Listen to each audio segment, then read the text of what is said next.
What's up, hobby friends, and welcome back to Paint Bravely, the podcast where you can find a little bit of encouragement, discover new ways to make your hobby more fun, and most importantly, learn to paint bravely.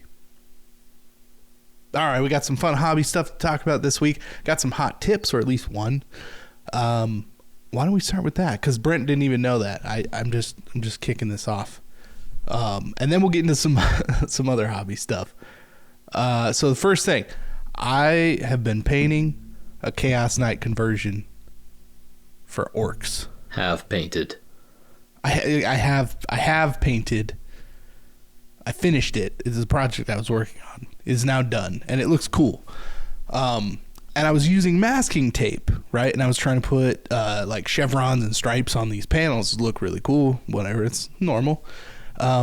And I was trying like really hard to line them up, and I don't know why this never occurred to me. But I got a comment about it after I was done from, I'm going to call him Wee Kurt, because I have no idea how to pronounce his name, but it's W-I-J Kurt, K-E-R-T. So, you know, he can correct me however that's supposed to be pronounced. And he's like, oh, well, all you have to do is line the tape up like next to each other, just end to end, side to side, and fill up the panel, and then remove every other one, and obviously you're going to have perfectly straight lines. All right, so you're kind of having some masking tape in there, just as spacers sort of thing? Yeah, you're using the same masking tape. You're just getting another strip, placing it next to the previous one, then getting another strip, placing it next to that one, and then removing every other one where you want the painted in stripes to be, and they're going to be perfectly even. Okay, like, of course they are. Yeah. Using the strip as a little jig to get all the other strips evenly spaced. I gotcha. And I don't know why, but it blew my mind. Ooh. Like, it just never occurred to me before. And it was just like, okay, well, clearly that is how you do masking tape. Of course it is. Yeah. Those caution stripes look really good, by the way. You got the airbrush transition on the yellow of the caution stripes. Yeah, that orange brown to like bright yellow. It gets me every time, and it's something that's like I don't know. I try and do as much as possible because it's so good. I didn't use pink on it though. I should have done that. No, I think it looks great this way, and people don't want to. You don't want people saying that you only got that one trick. You know. Fair. Yeah. Goobertown yellow. That's your only trick. Yeah. That's fair. Okay. Yeah. So I don't know. I just thought that was interesting because like I really wanted to make them straight, and I wanted to make them as even as possible, and like I think they look cool, but they're definitely not perfectly even. And it's like, well, I could have done that. You live and learn, and that's what this hobby is all about. You're picking up little tricks from your own mistakes. You're picking up tricks from people nicely telling you tricks on the internet. You're picking up tricks from a-holes on the internet telling you how you screwed it up and that you're an idiot. And why didn't you just do it this way? And that's how we learn.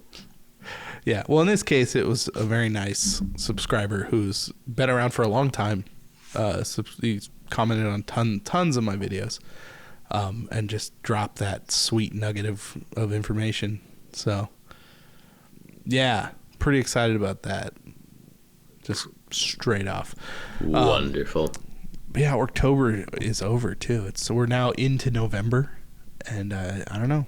That's the one like big GW holiday, quote unquote, that I'm actually like pretty into. Okay. Because I don't know why. It's an excuse to paint orcs. And, it is, I guess. It's like I painted an orc like a month and a half before. Yeah, it just didn't feel right. I don't get conned into these, Hallmark commercialized holidays. Like, you're not gonna trap me with Mother's Day and Father's Day. Like, I'm sure. Yeah, but Orctober, that seems all right by me. That's sensical. That's only logical. Yeah. Yeah. At least I know where that came from. You know. Yeah. Yeah. But big project this year. Pretty happy with it, and definitely learned some things. So not too bad overall. Not too bad. I suppose before we get into anything else, now that we've done this hot tip, I got to ask you if you've been doing anything fun the last couple weeks. So, yes, I have. Some of it's secret. Let's be open about the fact that there's a lot of secret stuff going on lately. I mean, you see these people dropping videos left and right about things we haven't heard about. And good kitty. Surprisingly loud. Yeah, I've been messing around with the microphone settings. We'll see if this sounds terrible or not, but you got some pretty loud purrs in there, and you're welcome. Yeah. There's some hobby products that are coming up that I've been playing around with. Not really allowed to talk about. For sure. But what else is it? All right, I'm holding here some square bases. I've got some 25 millimeter plastic square bases here. Classic. Speaking of, seasons coming and going, we are rapidly approaching an ongoing season of square bases. Are we? I mean, I know we are, kind of, but have you heard something I haven't, or? No, it seems purely through osmosis. Like, I have no inside information, and the osmosis is probably wrong, but like the two kings are alive. But yeah, maybe somewhere in the first half of 2024 is probably Warhammer The Old World. Like, they've been... I hope so. Yeah, Games Workshop's been talking more and more about it, and square bases have been around for 40 years, but this will give people another excuse to get really into square bases for...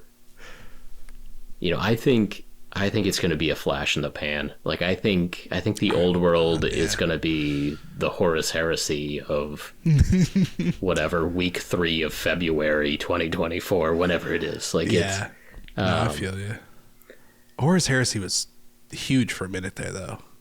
Like, I almost bought one of those boxes because I was like, man, this seems like people are kind of into this. This seems like a fun thing. And the Beaky Marines they were definitely there. Mm-hmm. Well, yeah. It was kind of like, okay, I could see the appeal here. Yeah, Beaktober, as it's called. Yeah. Okay. We can make our predictions. Predictions are fun. It seems like something that they're going to half support. And it's just going to be... Yeah. Remember when the Eldari got new jet bikes a year ago? I know. No, you don't. Like, it's just going to be like whatever they're... Well, but they got striking scorpions. Cool. Like a month ago. And I didn't know that. All right. We didn't talk about it on the podcast. I meant to bring it... I meant to write that down because, like... Or maybe they're not even out yet. I don't know. I saw a picture. Either way, I was kind of like, oh, that's great. I've been wanting those for a long time because I just put a bunch of metal ones in my cabinet over here, and I'm like, yeah, these things don't stand up. They fall over on the 25 mil rounds, and they're all off-sided and lopsided and weighted weird, and plastic ones sound nice. Yeah. Yeah. So my prediction is, like, I have fond memories of Warhammer Fantasy and ranking up all the Bretonnians up against the Greenskins. Very fond memories of that. I'm excited to see more people putting armies on square bases and taking pictures and putting them up on Instagram, but I've got a feeling this is going to be the Adeptus Titanicus, the Aeronautica Imperialis. Like, I got a feeling that this is gonna fizzle pretty dang quick. But hey, I'd be happy to be wrong. But I'm gonna put out that hot take and see how it does. So yeah. See if it survives in this world or drowns in the river. I don't know. Yeah. Well, I mean, if anything, and I think the goal with the, like, specialty division, is, hey, we haven't talked about this in a long time, but here's an update for you. And now at least it's modernized, or like they've done a once over and been like, this is workable. You can deal with this now. Like, we've done things to it. Yeah. Because I mean, if anything, they're just gonna take whatever Warhammer Fantasy 8th edition, do 9th edition, and that's the Old World, and people would be happy about that. Yeah, I mean, I don't I don't know what the new rules are going to be. I don't care what the new rules are going to be. I'm in it just for like ranking up a cool army that's geometrically pleasing because they all slot in next to each other with the rectangles and the squares. But and I suspect the people are going to be excited about that for at least a couple of weeks, and then week 3 or 4 is the real test. They're gonna have to wheel Aeronautica Imperialis right off into the distance. Yeah. Wheel off the table. Yeah. They just wheel off the table. That's right. Yeah. Imperialis that way. Wheel off the table. It's all good. Yeah. As they say. I do hope not, though. I mean, I think I don't know, like what is it, like Cities of Sigmar coming out kind of feels like they're testing the waters a little bit. We'll see. I feel like that's also, they just didn't have any humans in Age of Sigmar. That's what that is. I don't even think Cities of Sigmar are going to be in the Old World. I don't know. No, yeah. Probably not. Yeah. It'll be Bretonnians again or whatever. Yeah. Because they showed like a horse or something. Yeah, so they have some new Bretonnian models and then a lot of kind of fresh coats of paint on the older Bretonnian models. But I recently went on eBay and I found a seller selling square plastic injection molded bases for, I spent $30 and got like 500 of these bases, and so I'm ready. Now is the time. I'm ready. Oh man, that actually, I would throw that in the hot tip pile. Like, nobody's thinking about it yet. Everybody got rid of them, but now's the time. If you're gonna play Old World or even think about it, just go buy the bases. I mean, these don't say Games Workshop United Kingdom on the bottom. You know what it says on the bottom of this base? You probably can't read it yet here, but I'll tell you what it says. 3 little letters. USA is what it says on the bottom of this base. USA. Oh. Yeah. It's, USA bases. Yeah, but I mean, this is an ongoing hot tip of any of the standard plastic base sizes you can buy from random eBay sellers. They are not difficult to manufacture. So I've got a big old box of just hundreds of, circular bases, 25 millimeter, 32, 40, 50, 60. Like, yeah, you can buy them for cheap, make another, and it's useful to have around. Yeah. It is for sure. I've run out. I bought like a big used lot of them a long time ago. Why does it need to be a used lot? It just happened to be. I just happened to buy a used lot of them, like a big giant bag. It's like 5 cents for a base. Yeah. I know. Well, it was when I was buying bases anyways, and then I saw this one, and it was like there was some kind of specialty sculpted bases in there, some real, like the big 120s and stuff. Okay. And then it was just a bunch of random other crap and just a bunch of bases in there. And I've been using those slowly for the last 5 years. Yeah. And I'm finally kind of running out. So I need to make a base run and go buy a bunch more. Fair. It's been a while. Fair. Yeah, that's one of those things I just feel good about having a stock of. Just get a bunch of bases, and then, then you have them. Yeah. You need them more often than you think. Sure. Yeah, sure. It's one of those things that if I don't have that base size, I might be out of 50 mil rounds, and I swear every time it's oh crap, I need that specific base, and I have to figure out a way to get one. Luckily, one of my local hobby shops does have a little bin that you can buy bases out of. You just pick through and pick one. It's that one's a quarter. So if you need it, yeah, pretty convenient. Oh, that's great. So my understanding is when the Old World comes back for a couple of weeks or maybe a couple of years. I mean, we'll see. When it comes back, the smallest square size they have said is going to be 25 millimeters. So I assume that's your goblins and scavens and probably Bretonnian bowmen and probably Bretonnian men-at-arms. Basically anything that was on a 20 millimeter square before is now going to be up to the 25 millimeter square. The real question is, they've said that there is going to be a larger size base to kind of convert the somewhat larger infantry minis onto, and I don't know what that size is yet, so I haven't been able to pre-buy anything like that off of eBay. We'll That find sounds out. Interesting. Yeah. I mean, if they haven't released the numbers, then yeah, you're not going to get those USA 50 by whatever mil, square rectangles for infantry. By the time my USA friend from Ohio gets tooled up for that, nobody will care about the old world again. So. Oh no. Oh no. That's no good. Somebody's gonna be real sad about that. But I don't know. It's hard to say. Although it's interesting. I have a Skaven army that's like I started buying into it. Most of the used ones I got were on squares, and I've swapped them over to rounds. I still have a lot of them on little rectangles, but that might actually be worth. I mean, if it's decent enough, as a game, I wouldn't mind playing it. So, yeah, we'll see. See how it goes. I could rebase the other way around, undo what has been done. No, don't do that. Don't do that. But we've probably got something around. Packs. Yeah. Even just a squad of 10 figures, a little 5x2, even that size, very pleasing. Nice little rectangle.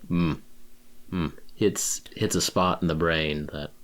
Yeah. Well, just try it. Just try it.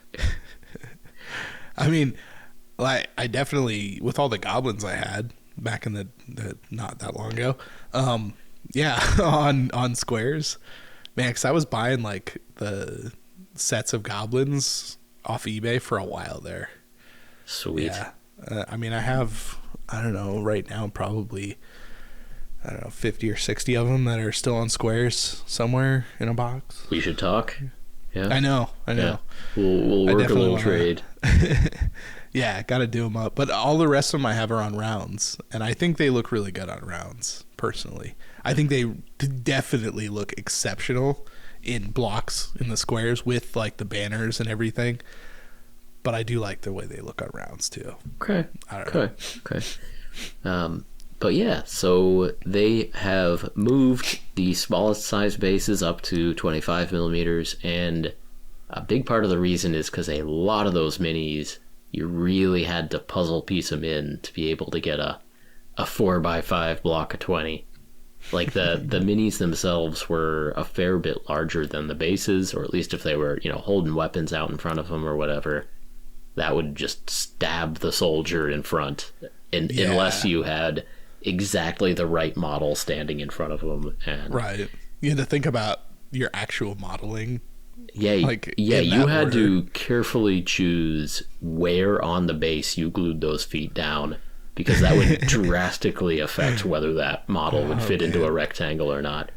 It's funny because I think a lot of people, especially with Sigmar and everything, like a lot of new people that came back into the hobby, or like me personally, I basically never played Warhammer Fantasy. I had models, on square bases, and I still have them, but I never played the game. I played 40K, because that was like the first thing I was introduced, and then it was models and, whatever. But my closest, like, I can still kind of relate at least a little bit because of Conquest. Yeah. Like, trying to build that out has been such a pain in my ass. Like, to try and make everything fit on those trays, and they're not like even small. So I can imagine going smaller, and that is exactly tighter. The experience, actually. Yeah. Conquest should have learned that lesson from Warhammer Fantasy. Yeah. Yeah, they should have. The model size relative to base size is an important consideration if you want to get those models to rank up in a neat little rectangle. Well, and I would imagine, actually, scale-wise, you brought that up, it's probably pretty close to a 25 mil model on a 20 mil base. Because you have a 38 mil on a 25 mil base for Conquest. So we all make mistakes. Still a good game. Still good. Yeah. Yeah. Yeah. But the solution for either of those games is to make the bases a little bit better. And with Conquest, at least, I still think they should just increase the size of their squares. So Conquest has the square movement trays that are a 2x2 movement tray. Sorry, 2 circular cutouts by 2 circular cutouts in a square movement tray. And if they just moved those 4 cutouts a little bit farther away from each other and made the overall movement tray square, the stand or whatever they call it, just a little bit bigger, they could probably, retcon themselves out of that little issue. But we'll see. Possibly, yeah. Yeah. We'll see if they end up, or because the alternative is stop making the models so humongous. It's too late for that. They have. It might be. It is. But it is scale far creep too the late opposite for that. direction. No, too late. Too late for that. Yeah, it probably is. They're not going to stop selling all of their current line that they've built up over the past 5 years. Yeah. But if the newer stuff is just that much smaller to fit a little bit better on those bases, then it's like, well, you don't have to change any of the stuff, and people are going to make do. It's hard to, I don't know. It'd be weird to have scale creep in the wrong direction. That's an interesting question, though. If anybody is aware of any game system or model line or IP where the models for said product line got smaller over the years, you let us know. I would be interested in seeing if anybody has made that commercial error before. Yeah, I doubt it. Pretty sure it always gets bigger on that sort of thing. But maybe the idea with like 38 millimeter or in that scale is like there's no reason to go bigger ever. Hopefully. I don't think I could. The line must be drawn here. Here is no further. Like, you got to stop at a certain point. Like, this is just too big is too big. Like, I can't get a 10-foot freaking table. Like, they don't sell those. Yeah, I know, and that's what I was thinking. Okay, so Brent just pulled out the dwarf from Ravaged Star that he painted Mini Wargaming. I made him print it 4 times normal height. And it's so good. It's so good at that scale. It really is. The game probably doesn't work at that scale. No, it doesn't. What, you're going to like Inquisitor Ravaged Star? No, I'm just going to try to talk those people into like making the game that big. Like, use their one giant game hall and just set up some crap on the floor. And that's a pretty epic video. Like, we made Ravaged Star, but like we're gonna incept that idea into their brains. Like, yeah. I think it just what if they just printed all 190 sculpts at this size and put that all over the floor. So you'd have an action figure scale war game. Yeah. Dude, that would be sick. I mean, we can just do that with any 3D action prints figures? that we want. Or action figures. I mean, at that point, I'd want to just buy, like, G.I. Joes and be like, this is Cadia. You know what I mean? Like, here you go. Here's a tank. I guess you could, but you're over there fun. Driving those hard bargains of, getting paid in resin for, look. You just do a little shilling for the uniform GK2 printer in their Black Friday sale that's coming up. You do that, you get a few more bottles of resin. Maybe we print a few more giant dwarves. You know what I'm saying? Look, I got bottles. I got bottles of resin. I'm gonna try it. You know what? I will run off a print. Not tonight, but it's already late. Sometime soonish. I'll hold you to that. I got it. Whatever that means. I will definitely print something out large because that does sound cool. Yeah, but print something that's like part of a series or part of a squad. Maybe you go to Victoria Miniatures, you buy the STL set for the 10 halfling snipers. Maybe you do that. Is there an STL set for that? I didn't know there that. is. Okay. Well, that's really cool. But and that's been tempting me. They're not halflings at all. I have some of the resin ones. They're just big halflings. You know, you can print big halflings, and it's just a different scale. Yes, the dwarf is huge, and he's still a dwarf. I'm stupid. Don't worry about it. Yeah, you print them at like Hummel size, you know? So you just... Yeah. You got your china cabinet all set up there, and you got your Hummel of like the little boy with his like pet dog and stuff. And then you have 10 halfling snipers like sitting on ammo crates eating their sandwiches and like throwing stuff at each other.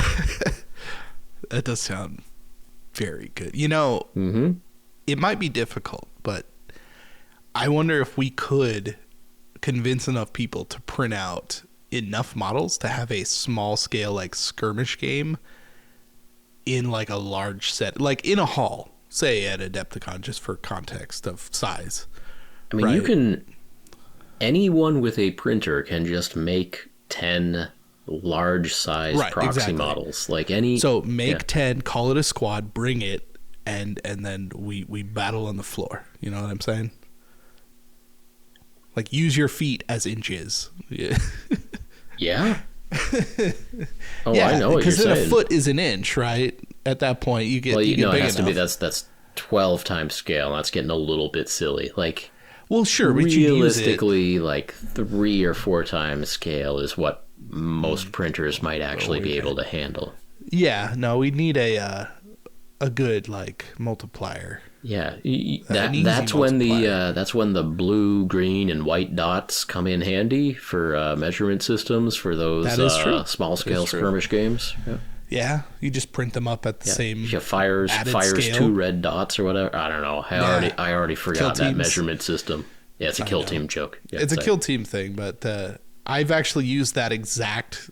Not the square, triangle, and circle thing, but like just a rangefinder, right? It's like it's got your inches on it. If I scale my miniatures down by 50%, then I scale my rangefinder down to 50%, and I have a small scale game that works. Yeah. It's good. Yeah. So the game Saga, they use very small, medium, and large as the movement distances, and they and by very small, medium, large, they normally mean like 8, 5, 2, 4, 6, 8, or something like that. Yeah. 2, 4, 6, 12, maybe. Anyway, that's not important. But what's important is that we can. It's okay. We can multiply the number of inches by 3 or 4. We can do this. I know we can. It's just I would love for it to be 1-to-1 in terms of like I have the paper. It says inches. Now it's feet, and that therefore it's just is what it is. Yeah. We could get the big foam dice too, like the real big ones. And we would find the like one war gamer who couldn't multiply by 3. Exactly. And we'd be screwed. We'd be yelling out things. Jimmy, what are you doing? Jimmy, what are you doing? Yeah, exactly. No, we got to make it easy. That's the thing. You keep it simple. Always keep it simple. If you're calling people to do something, you got to be like, look, show up. You don't even need to memorize anything. Just show up. Like preferably with the model, but still. Well, that's why we got to color code it, man. Some people cannot be trusted with simple math. That's fair. I get it. Oh, maybe. Okay, so. All right, so we're doing action figure scale, small war game, maybe. Well, okay, we could do action figure scale. Here, all right. Here's my pitch. Pitch. Don't pitch. Yeah. You don't can steal pitch it to me. Pitch it to Uniform with their GK2 and all their free bottles of resin. Like that's. No, I'm gonna pitch it to who's got like the biggest printer right now, like the at home. Is it like Frozen that has that huge one? Casey at ebayminiaturesqs.com. Yeah. We'll do large scale. It'll be great. .ca. Yeah. I just want the huge printer. That's all. Like I want to be able to print out like these 8-part models in one go. I don't like printing multiple times and putting it together. It takes too long. Not doing it. So yeah, that's really it. That's the only reason I'd want to do that. But all right, so here's the pitch though. So you got your grinder event at Adepticon where you pit everybody in a thing and they get ground up in a grinder. But we call this either realistically like we could go to Home Depot and buy a shovel or maybe a sledgehammer. Sledgehammer would be fun to yell. And you do the exact same thing with large scale models and then you sledgehammer the ones when they die. I think that would also get us kicked out. Yeah. Maybe. We go outside, do it in the cold. Okay. Yeah, in the parking lot. Yeah, game a sledgehammer, 2 a.m. in the parking lot. That's what we're doing.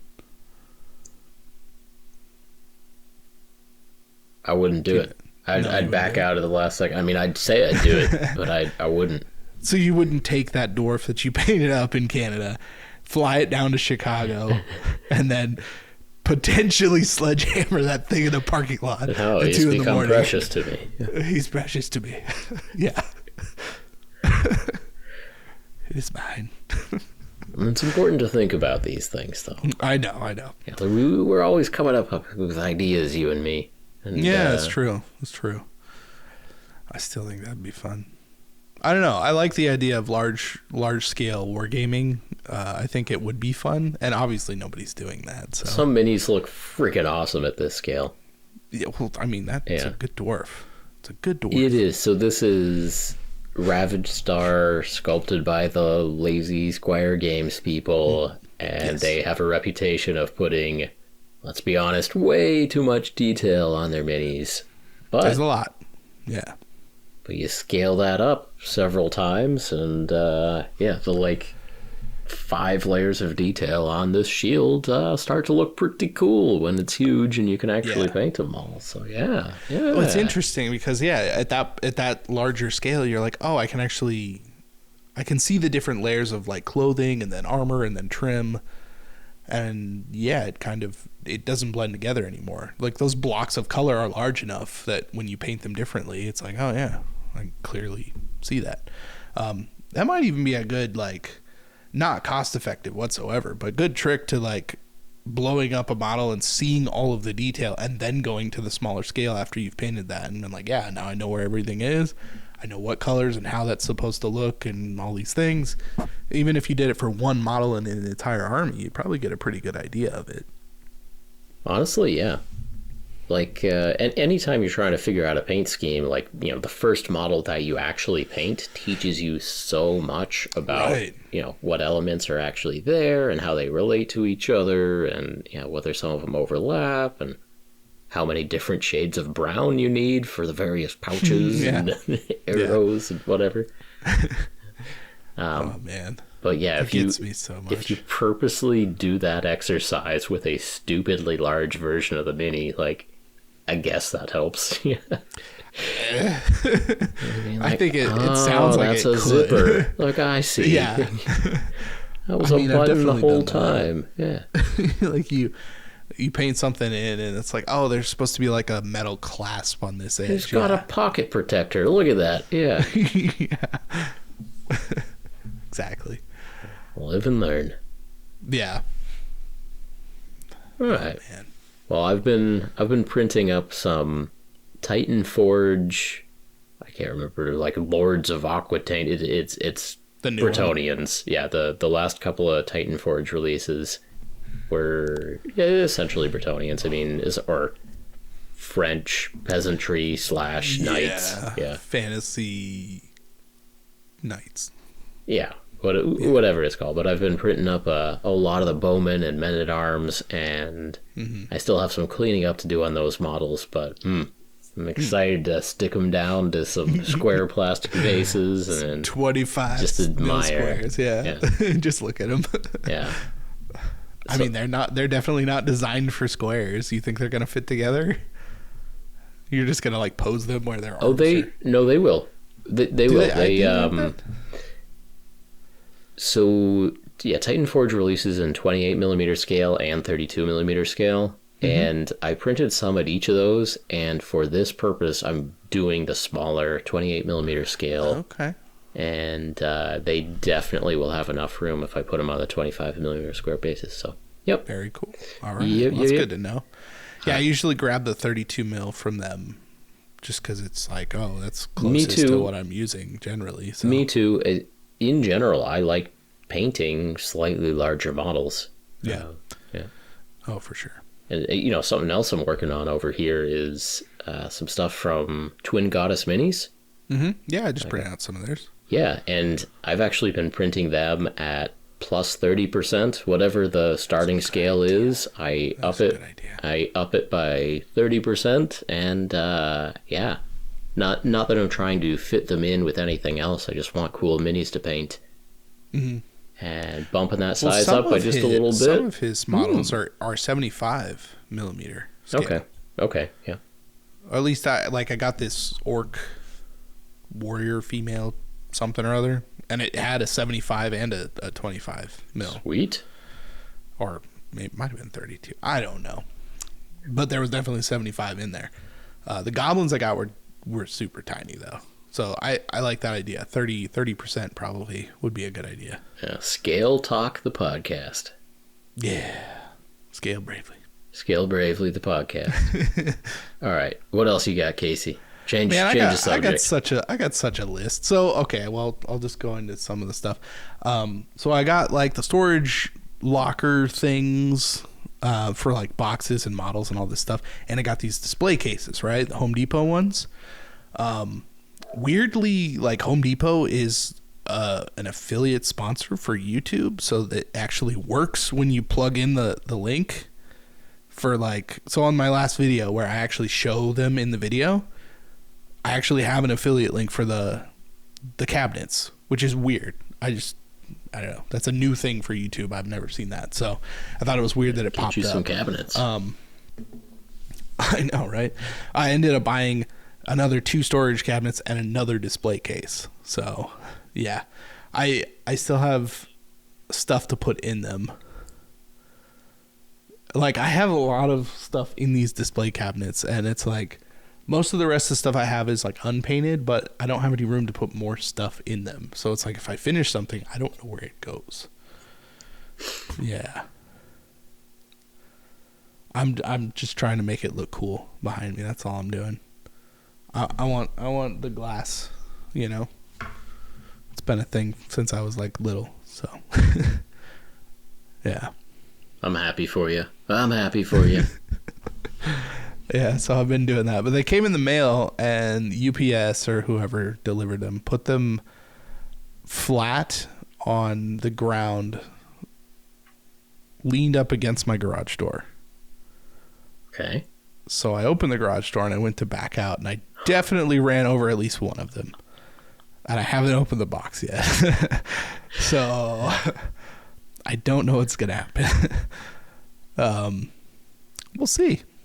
That'll be an update for another time. Speaking of updates for another time, sort of, I also subscribe to the new Warhammer Stormbringer, monthly subscription service magazine / models. I don't know if you've seen this. Right now, it's like if you sign up before November something, you get a bunch of stuff for free. But the first subscription piece, and I assume you could just cancel after this, I'm pretty sure, it's like $7, and you get like a full sprue of Cruel Boys and Stormcast Eternals and play mat and a bunch of other stuff. Super good deal. I don't know about ongoing, but hey, we'll report in on that for sure. See what happens. So far, it seems like a pretty cool way to go, though. Honestly. Okay. Not like other things that they've had in the past. Like the Warhammer Plus is kind of I don't know. Especially for getting models, it's not exactly like. Oh no, it's not good for getting models, but yeah. One a year, Yeah. Yeah, not great. And I missed out on the first one somehow. Like I took too long to claim it. Really? Yeah, no. I never got my model. Yeah. Sorry, I just assumed they were just going to be like, oh, here, just take it. Here, now it's been a year, we're sending this out to you. I think you still have to go in and claim it. You do. I mean, you could make a whole video on you try to big time them into sending you the thing you paid for. You give it a shot. Right, yeah. Give it a shot. Try to escalate to manager. Escalate to manager. Yeah. Escalate to someone who gets paid more than minimum wage in the UK. Yeah, well, specifically at Games Workshop, but I don't think you're going to find one of those people for a long time. Keep going up the chain. You'll find one eventually. Yeah. Oh man. Yeah, I don't know. I at this point I kind of gave up, and like it's been like 2 years, and I've already claimed the second year model. So I actually am getting that. It's supposedly in the mail. Dude, I bet. No, I bet you can still get it. Like I claimed mine quite late too. Like I claimed my first year and second year at the same time. And I ain't, seriously? And I'm not getting a third year because I unsubscribed from that. Oh, you did. Well, to be fair, the third year models don't look as good as the first two. Well, the second year was not as good as the first year either. So yeah. You don't think so? I mean, I guess maybe it's all just dependent on who you are. I don't know. Yeah, it's all personal preference, all subjective. Yeah. Well, because that World Eaters dude, I thought was super rad. You didn't like that guy? Interesting. I mean, he's just a space marine. A Horace themed space marine? No, I wasn't into it. Yeah. Yeah. I don't know. I'm glad you got that space marine coming in the mail, though, Casey. I'm happy for you. I feel good about it. So, yeah, I'm happy. But yeah, unlike that subscription service, the Stormbringer thing looks pretty sweet. I think the normal price is like $30 a month. But if they actually follow through and send you the right stuff, I don't know. I feel like it's a good step for them. It's a better foot forward than most of the things that they've done in the past. And maybe I'm just reading the advertisement thinking, hey, this actually sounds pretty good, and it's not. I don't know. It just looks cool. Yeah. I am excited to see where this saga goes. Yeah.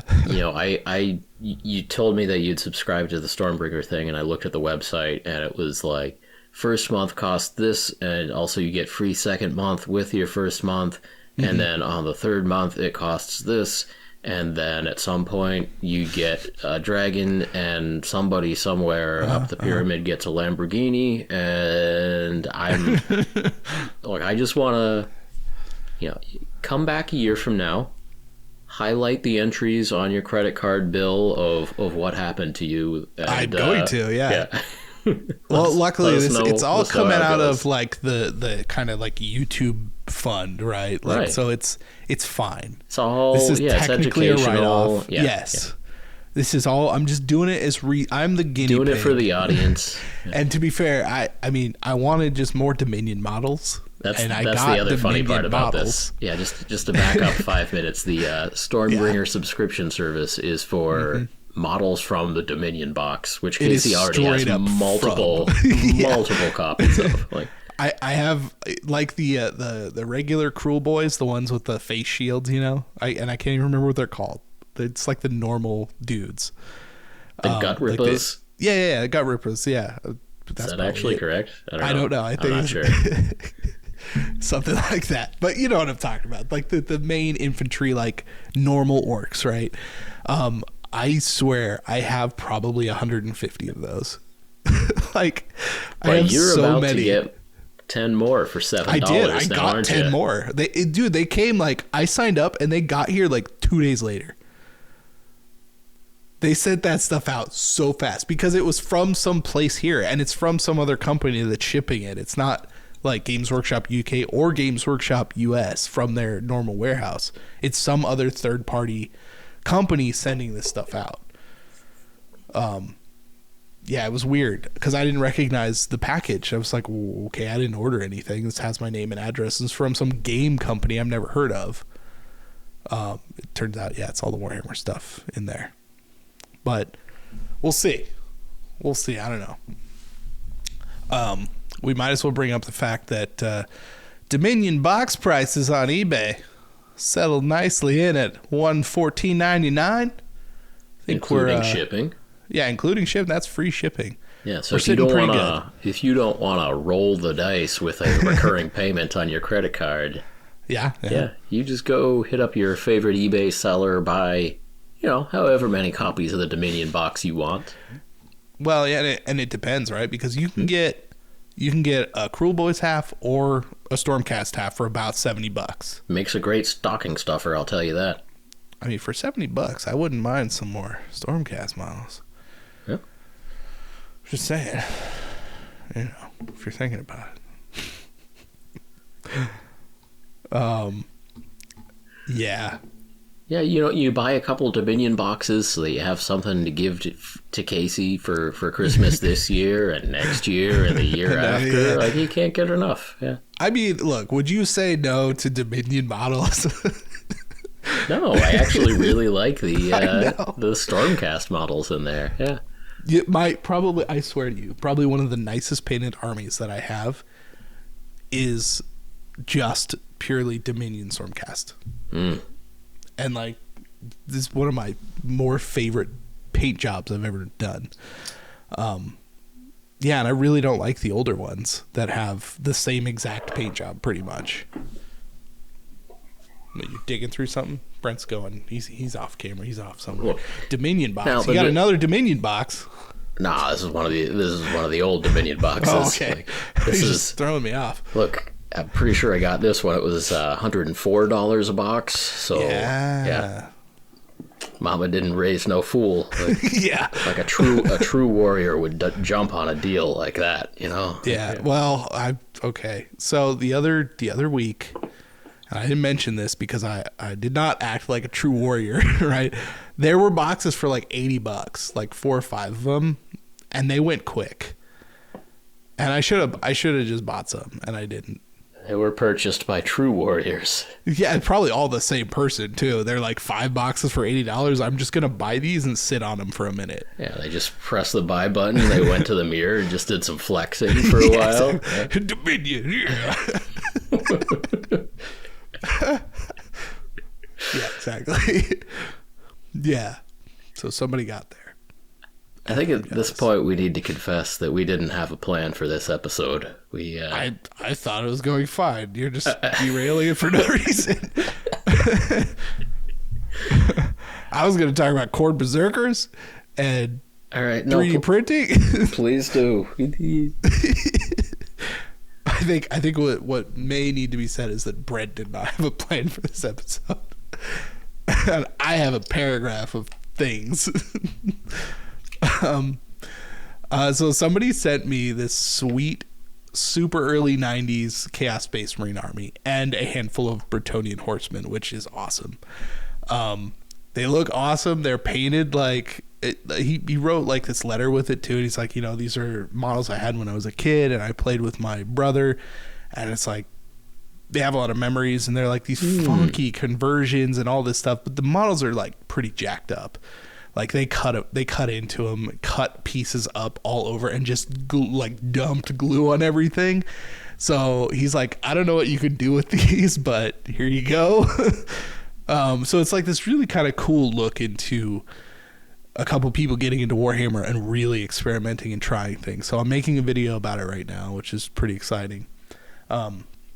But they have a unit in there of Khorne Berserkers, like the really early ones, right after the metal ones. So it's like the first plastic kit, right?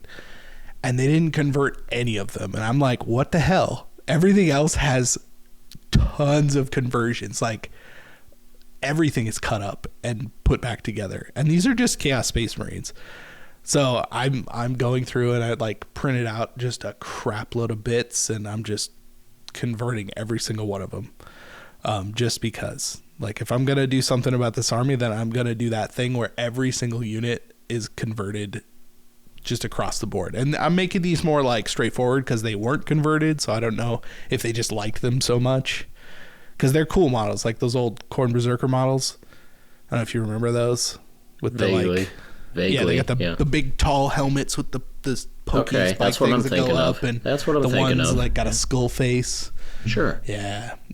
And like half the models are on 1 foot for no reason. Like they're all like in the same pose with 1 foot, kind of like they're hopping and skipping along. They're running. Yes, they are running. They're 90s injection molding running. This is what they're doing, which looks like skipping jollily. You know what I mean? I know what you mean. Yeah, so I've taken 5 of those, and 4 of them are definitely skipping in a line, and they're all converted, and they look great. So, yeah, I don't know. I'm pretty stoked about that right now, and I just like Khorne Berserkers. Yeah, they're good models. It's kind of what got me back into Warhammer too after a really long time. I went to a store that I didn't know existed or was near me, and I was like, holy crap, there's a game store here. I should go there. You know, it's only been 20 years. And then I was like, oh, Corn Berserkers. I'm going to buy those. The memories. Yeah. It's all coming back. 5.5 years ago, just wandered into a store and picked up some Corn Berserkers.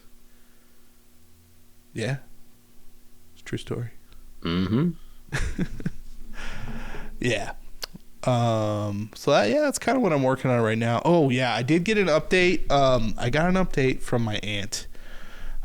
Some of you might know I went to the Sacramento Zoo not too long ago, and I visited the chimp enclosure, and I saw some weird behavior. Since has been verified by a wonderful subscriber of this podcast that their spouse is works with chimps at a zoo, and said that was pretty normal behavior. I thought that was kind of a cool thing. I didn't know that. But update on the chimps. They got into some trouble, the old Sacramento Zoo, and apparently shipped off to some other zoo for like rehabilitation or something. They're like, these chimps they're naughty. They're not good. They're going to like juvenile hall? Something like that. They got in trouble. They were misbehaving, and they got shipped out. And I don't know. That was like the week after I saw them, you know? So not in front of the children and not so often. Basically, yeah. It seems like that's kind of a thing. Like these chimps are doing some things that are making people vomit, and like we need to ship them off. They need some more training. Yeah. These chimps are not suited to polite company. Exactly. Yeah, they were like, it's like two of them too. They're just kind of hanging out with each other and just being gross. So I kind of ship them off.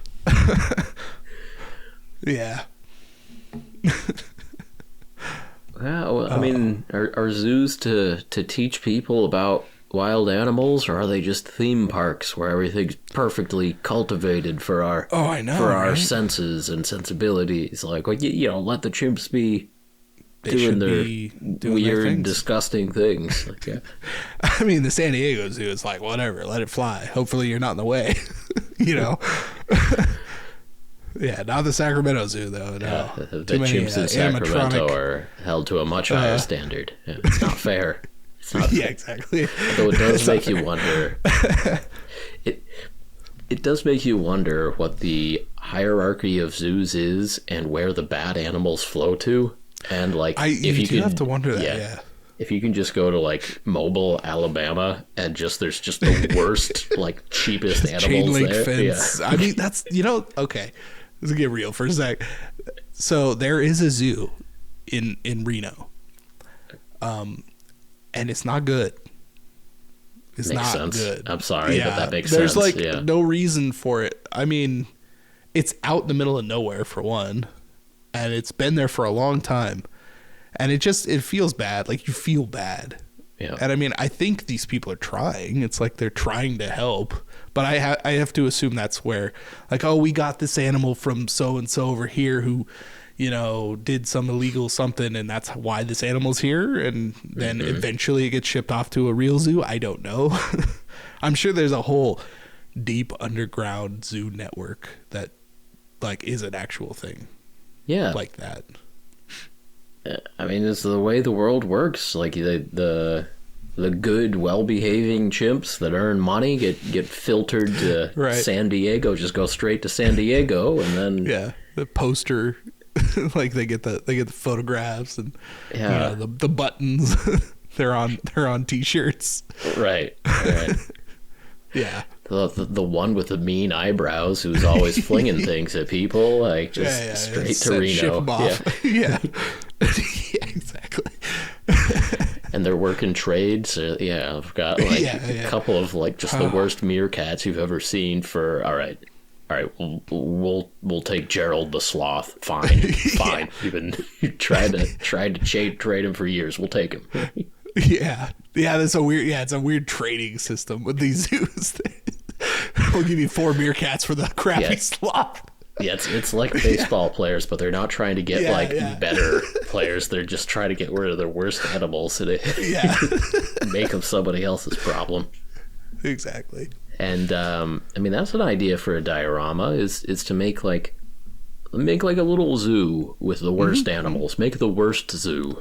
The worst zoo. And I not, like that. And not like the saddest, like lowest budget zoo. Although it would probably like eventually derive from being the lowest budget zoo.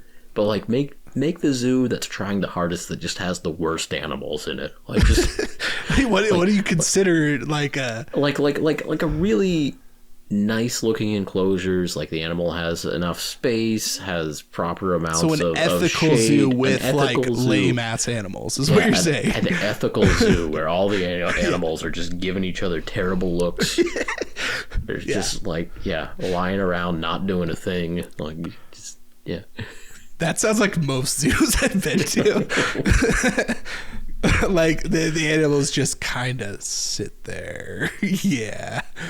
I mean, what would even be considered like a lame animal? I don't know. That's where like the creativity comes in. You just here's a pin filled with guinea pig. Like we just have 30 of them. Free roam guinea pig. Oh, there you go. Like a really nice pen, but they just like it's just traded for all one animal. And it's just they traded a capybara for 40 guinea pigs. It's like same thing, better value. That zookeeper was fired the next day. Yeah, exactly. But his understudy was no better. Yeah. I don't know what else you would do. That sounds like nobody would want to pay for that. I mean, I'd kind of want to see like a couple hundred guinea pig in one place, but I don't know. We traded up for a chinchilla. Yeah. Look, I'm glad your aunt is on the case there, because I'd been wondering about those chimpanzees, wondering how long they were going to skate by getting away with that kind of lewd behavior. Exactly. Yeah. Yeah. Didn't take long. About 2 weeks. Like a story got out. Like, oh, we can't have this. We have too much bad press. Did we do that? Yeah, is that our fault for... Yeah, the Sacramento Zoo just couldn't take that kind of bad press from Paint Brave of the podcast and related fandoms. Yeah, exactly. Couldn't handle it, so those chimps are shipped them off. Front office was starting to get too many calls from concerned citizens about... Is this normal? Is my children going to be exposed to this? They got entire families, planning their way around the zoo map to avoid certain enclosures because nobody wants to see that. Yeah, it's not a big zoo. You just know where to hide. All right. So you got any other hobby related stuff before we just, completely deep end off just making our own zoo? You could 3D print a lion. I don't care. Yeah. If it was like an action figure sized lion. Yeah. Put a dude on him and call it a thing, and we'll proxy it in our giant game. Yeah. Yeah, that's what I'm gonna do. Sounds good to me. Cool. Well, thank you again for joining us in another episode of Paint Bravely. If you enjoyed this podcast, please help us out by leaving us a review on iTunes, subscribing to the YouTube channel, and sharing this message with your hobby friends. And as always, we appreciate each and every one of you for listening, and we will talk to you next time. Yeah, I've never said this before, but leave a review on iTunes. But listen to a different episode of this podcast, like a good episode of this podcast, and then go leave a review on iTunes. Cause to be fair, if you're painting and you're sitting and you're painting, nobody's going to do this. They've already done it.